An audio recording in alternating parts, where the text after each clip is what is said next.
Me wish you a Shubha Boishakh, that's Happy New Year, which was celebrated. So I know it's not a great time for you to be traveling, but nonetheless we welcome many of our visitors both from here and abroad here today. It's my immense pleasure to welcome you all to ODI and particularly to welcome the Prime Minister of Bangladesh, Sheikh Hasina. We are also honored that she is accompanied by a number of members of her cabinet, as well as other senior officials and the High Commissioner, including the Minister for Foreign Affairs, the State Minister for Women and Children's Affairs, the Minister of State for Foreign Affairs, as well as the High Commissioner, who has worked very closely with us to make this event possible today. So thank you all. Bangladesh has traveled a remarkable journey in the last few decades. Once known for the severity of things like floods and famine, since 1990, over 50 million people in Bangladesh have exited extreme poverty, a reduction in the poverty rate from 44% to 13%. Now, we all agree that 13% is still too many. Nonetheless, it is an extraordinary number of people who have moved up. And indeed, just a few weeks ago in New York, Bangladesh, which is the world's most populous, least developed country, met the 3 criteria to graduate from LDC status for the first time. And this was due not only to the successful growth that Bangladesh has enjoyed, but indeed inclusive growth. So much so that they are the first LDC to meet all 3 of these categories. Maintaining this success will result in graduation in the years to come. But to meet their goals going forward, and indeed to help the whole world meet its sustainable development goals, some big challenges still remain for Bangladesh. Bangladesh's economy must not only continue to grow and diversify, but it must also include those who are still left behind. Social indicators such as gender gaps in the workforce and education, as well as maternal mortality rates and child marriage, still require improvement, and climate risks, as always, loom large for Bangladesh. ODI is proud to have traveled this journey with Bangladesh. Indeed, I was just telling the Prime Minister that shortly after independence, ODI published a report on the economic prospects for Bangladesh by a renowned Cambridge professor of economics, Sir Austin Robinson. Indeed, it asks about whether Bangladesh is going to be able to overcome its poverty now that it has gained independence, something that we will be talking more about today. I'm also proud to say that ODI continues its long tradition of working with Bangladesh on a range of issues, including economic progress, including the future of work, especially for women and girls, and a range of humanitarian issues, including the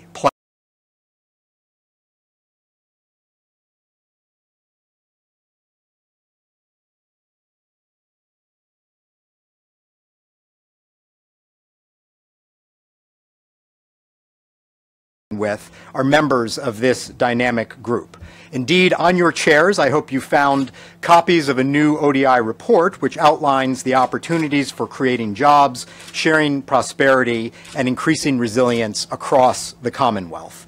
So I ask you to read it, share it, and give it to your favorite political leader, columnist, or commentator this week. In a moment, the Prime Minister will deliver a keynote speech, after which we will engage in a conversation on a range of issues that are key to Bangladesh's development progress. And there will be an opportunity to ask some questions. And finally, I hope that many of you will be able to join us for a reception afterwards. If you are joining us online, we have many hundreds of people outside of this room. You can submit questions that I will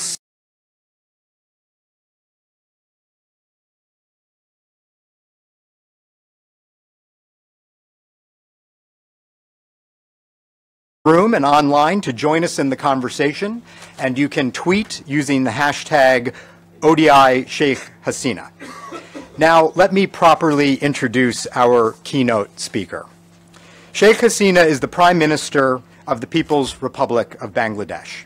She became the president of the Bangladesh Awami League in 1981 while living in exile in India. She first led her party to power in the 1996 general election and became Prime Minister for the first time. Her party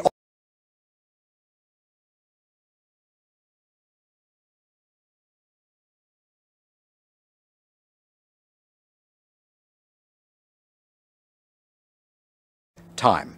She has won many awards in her time as a leader, including the United Nations Champion of the Earth Award in 2015 for confronting the challenge of climate change at the core of Bangladesh's development agenda. UNESCO also honored her with the Tree of Peace in recognition of her outstanding contribution to the promotion of women and girls' education in 2014. She is also the chairperson of the trust commemorating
members was brutally assassinated on 15th August 1975. I lost my mother, my three brothers. The younger one was only 10 years old, two sister-in-laws, and my uncle, auntie. That day, they attacked three houses. Our family members, almost everybody's house, the killer attacked and killed the family members. My sister and myself were abroad, so we survived. But 6 years I couldn't come back to my country. We were in exile. We lived just as a refugee. And in 1981, I become, in my exile, my party, Bangladesh Awami League, elected me as a president of the party. Then I returned home. Though the then government tried to prevent me, but because I enjoyed people's support, so I was able to return home. And then I started struggling for democracy and people's well-being. So, soon after the independence, as because my father got only 3.5 years to develop the country. It is a very short time for a country.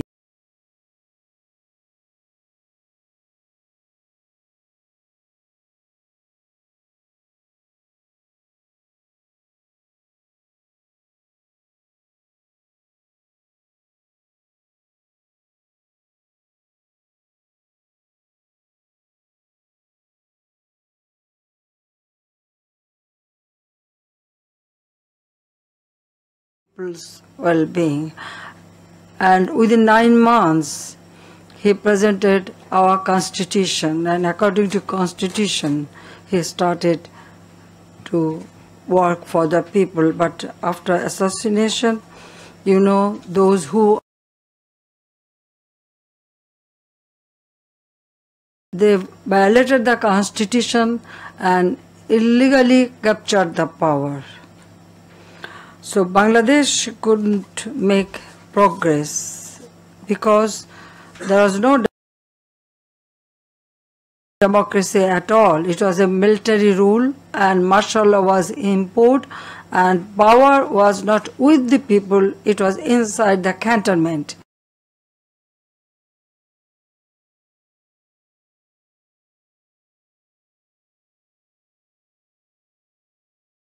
Then they forget it. They start working for themselves, and that was the unfortunate thing for our people. So I have started, actually I was in London in 1980. Since then I started mobilizing the opinion to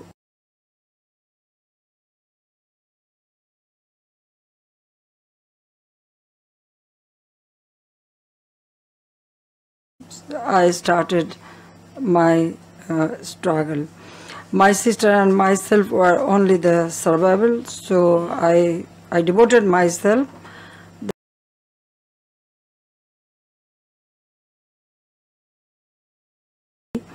That hunger, poverty, illiteracy, and exploitation-free golden Bangladesh, a developed Bangladesh. This dream has been my government's inspiration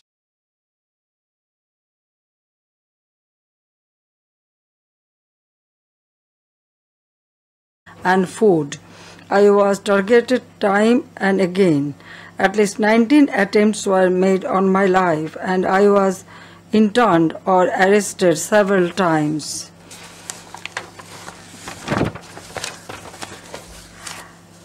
Distinguished audience, that was just to give you a very brief account of our struggle to make Bangladesh self-reliant. Following the term in office from 1996 to 2001, my party Bangladesh Awami League again assumed office in 2009. At that time, the country was struggling with several internal and external shocks: political anarchy, rise of extremism, natural disasters, commodity price hike, and a prolonged global recession. We charted our roadmap for future Bangladesh, Vision 2020.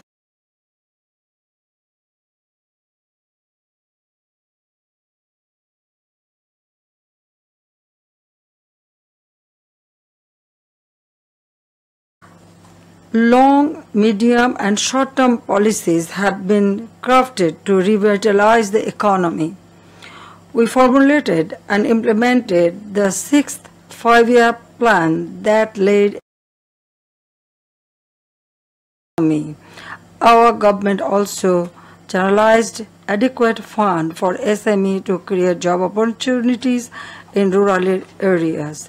Here I also mention one thing, that 1996, when I formed government, I found that there was no such economic policy at all. Our party, Bangladesh Awami League, we have our different cell, economic cell, social cell, and political cell. So our economic cell was very active, and we had a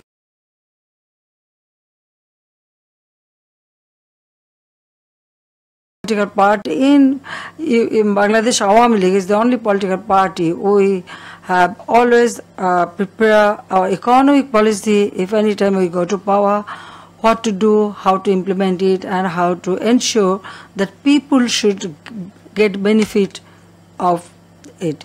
So that's why we have started our work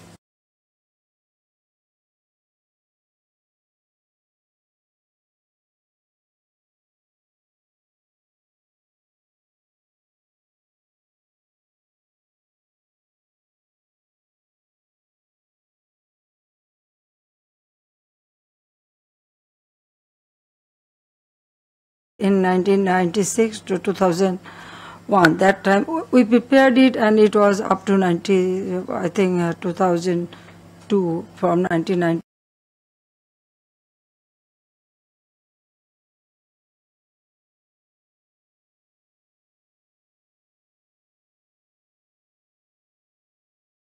Those who were in power, they had no long-term plan, and they didn't adopt any 5 years plan. It was only ad hoc basis they used to run the country.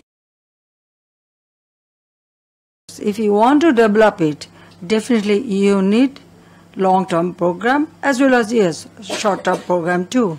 So we adopted 6th 5-year plan in 2009 when I became Prime Minister second time.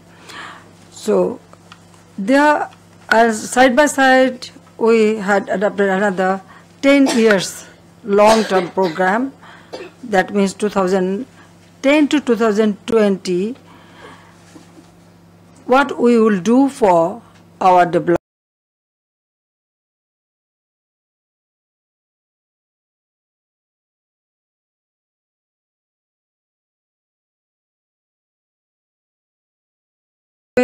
We have started developing the country, and also we give importance to one thing, there's a foreign investment and also domestic investment, and we have started to encourage our people, especially our women, entrepreneurship. I wanted to bring our women in the mainstream of our economic activities. That way, like SME foundation we have adopted, that is small, medium and other industry we can start.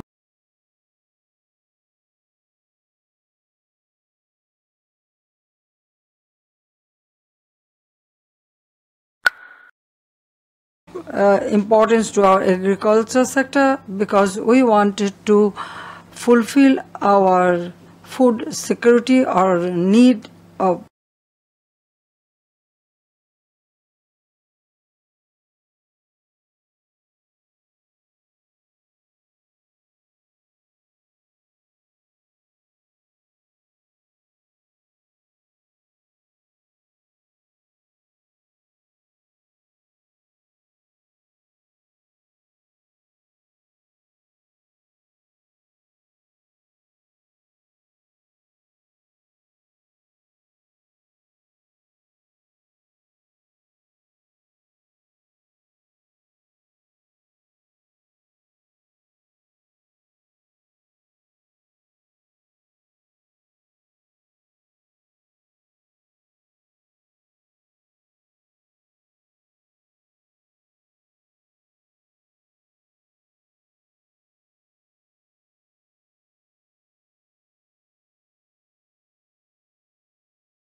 food production.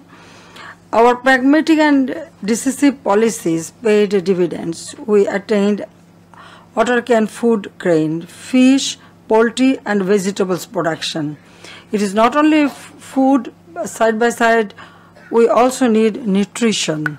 So one thing that we want to ensure that our people get their food side by side the nutrition. So that's why we also give more importance, and now Bangladesh in the fish, the sweet water fish, river fish, Bangladesh is almost self-sufficient. But poultry, vegetables production, everything now we can produce. On the fiscal front, focus was given on mobilization of domestic resources. Over 95% allocation of our national budget is made from domestic resources. Now we don't need to depend on other donation. We can do it ourselves. Our annual development project we can fulfill with our own resource, at least 90%, 95% we can do it. Private sector has been opened up to boost investment and thereby create job opportunities. We have undertaken several fast-track projects with foreign investments. 100 special economic zones are being set up across the country to attract foreign direct investment as well as domestic investment. 10 initiatives, mostly dealing with socio-economic emancipation of rural people, are being implemented under direct supervision of my office. We have introduced the concept of macro savings along with macro credit under One House, One Farm project. The poor and marginal rural people are being made self-reliant using the credit in income-generating activities. Ladies and gentlemen, today we are one of the fastest growing economies in the world with optimistic outlook. Last year the growth rate was 7.28% and this year the projected growth is 7.65%. The GDP grew by 2.5 times to $250 billion in 2017 from $100 billion in 2009. Foreign currency reserve grew more than 9 times to over $33 billion thanks to our diaspora. Per capita income leaped from US 543 in 2006 to US $1,752 this year. 2006 means when BNP was in power. That time our per capita income was only US $543, and now our people, their per capita income is $1,752 US. This year we achieved. In its review last month, the Committee on Development Policy (CDP) of UN ECOSOC found Bangladesh fulfilling its 3 eligibility criteria for graduation out of the LDC category. Bangladesh currently is the second largest RMG exporter in the world. Initiatives have been taken to make our garments factories compliant to safety and security standards. We have now 67 RMG factories with leadership in energy and environmental design certification. Top 7 environment-friendly garments and textiles factories of the world are in Bangladesh. Our pharmaceutical industries made 95% of local demand and export to more than 100 countries. Our shipbuilding industry exports ocean-going vessels to Scandinavian countries and Germany. Alongside frozen food, leather products, smart devices, IT services, jute and jute goods, toys, and many others have the potential of claiming greater share in global trade and investment.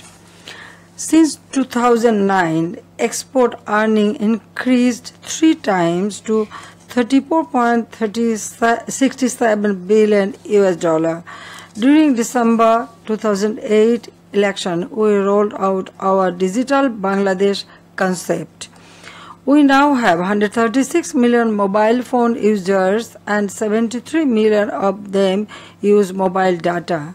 13 high-tech parks are being set up to boost billion-dollar ICT industry. Bangladesh is also set to launch soon its first satellite, Bangabandhu 1. We have set up about 6,000 digital and 8,500 e-post centers across the country to cater 200 different government services to people. More than 18,000 community clinics and Union Health Center are providing Medicare services to mainly rural women and children. Energy is crucial to achieve high growth. In 2009, we inherited power production capacity of around 3,200 megawatts. Here I have another story also. 1996, when I became Prime Minister first time, our power generation was only 1,600 megawatt.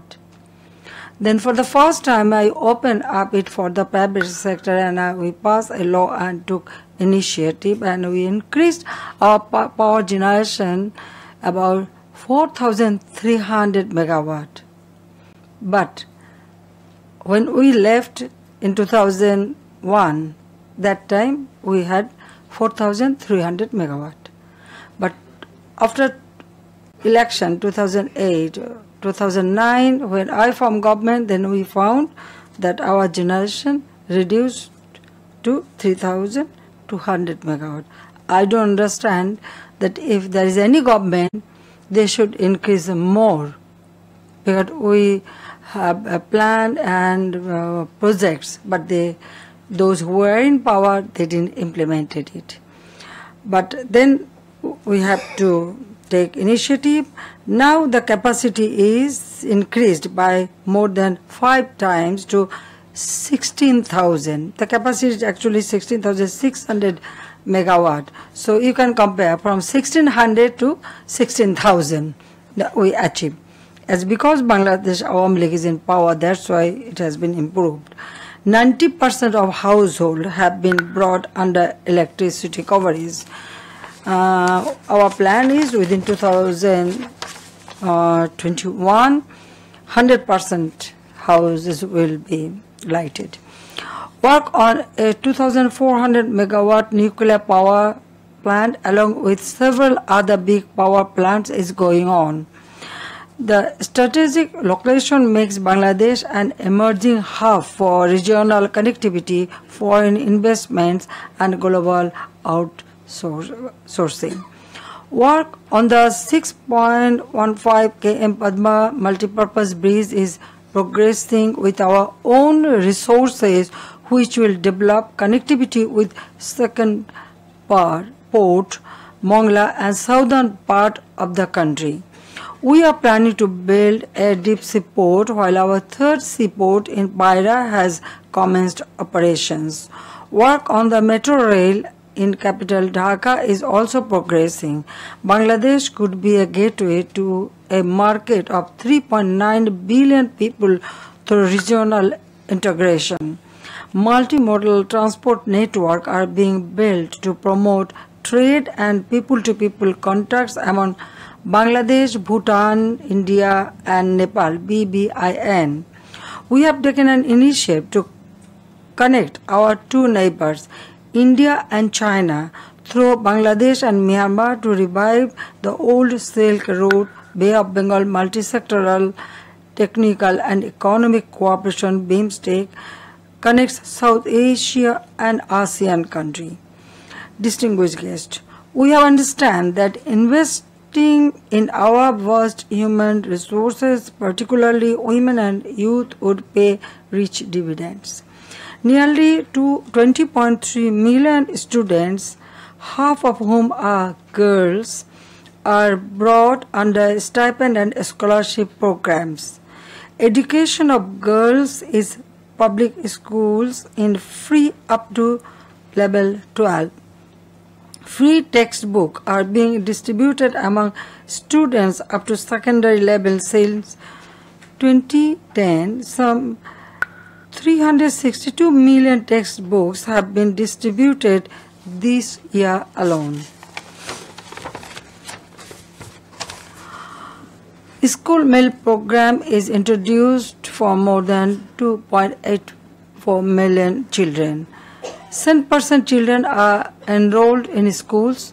The female-male ratio in secondary school is now 53 to 47. Now girls are more than boys. Now we are taking initiative why boys are less than girl enrollment, but we will cover it up soon. which was 35 to 65% in 2009. Literacy rate has been increased to 73% from 45% in last 9 years. Here also I have another story. In 1996, when I from government, I found that our literacy rate was only 45%. Then I took a special program to increase our literacy rate, as well as old education also. And with our initiative, that time we increased our literacy rate about 65.5%. But 2009, when I formed government, then again I found that has been decreased to 44 to 45% again. So you can imagine those who were in power, they didn't take any initiative, or the project we started, they didn't fulfill it. So now we have increased about 73% because we have to start, which we had in 1996, 45%. Then again to 2009 from 49%, now it is 73%, but it will be more very soon. We are expanding vocational training facilities to equip our youth with future livelihood skills. Special emphasis has been given to unlock the potentials of physically challenged children and people. We are spending 2.3% of our GDP in 145 social safety nets programs. These programs, coupled with some pro-people policies, have brought down poverty from 41.5% in 2005 to 22% today. Women are our agents of change. We are providing special facilities to women entrepreneurs. They get collateral-free bank loan with only 5% service charge. They are entitled to 10% of the SME fund and 10% industrial plots. The 350-member Bangladesh Parliament has now 72 women MPs. 30% seats are reserved for women at local government bodies. Over 16,000 elected women are placing their voices at the local government bodies. Our foreign policy priority is to strengthen friendly relations, particularly with neighbors, aimed at flourishing trade, investment, and development cooperation. Distinguished audience, our successes are not to suggest that there are no challenges. We face the challenge of climate change, although we are the least polluter. Rising sea level will induce displacement of millions. It is a shared responsibility of the global community to protect our planet, our biodiversity, and our climate. We are in the process of developing Bangladesh Delta Plan 2100 or the 2100 to mitigate and manage the climate change impacts. Bangladesh is following zero tolerance policy against terrorism and militancy, which of late became a global threat. Bangladesh is currently enduring the entire brunt of the recent exodus of persecuted Rohingya people from Rakhine state of Myanmar. Their total number is now 1.1 million, larger than the total population of many countries. We have given them shelter on humanitarian grounds. I have personally visited them in the camps to see their plights. So did many world leaders. Bangladesh seeks a peaceful, sustainable, and early solution to this crisis. Distinguished audience, we need to build knowledge and innovation partnership for transforming technology. We have to ensure a better quality of life, which cannot always be measured by the yardstick of per capita income. Therefore, we have drawn up our vision 2041, when Bangladesh will be a peaceful, prosperous, happy and developed nation in the South Asia. I am confident that we shall fulfill that cherished dream of Bangabandhu Sheikh Mujib's golden Bangladesh in good time. I thank you all and thank you very much for your patience and listening to me. Khuda Hafiz, Jai Bangla, Jai Bangabandhu, may Bangladesh live forever, long live UK Bangladesh friendship. Thank you.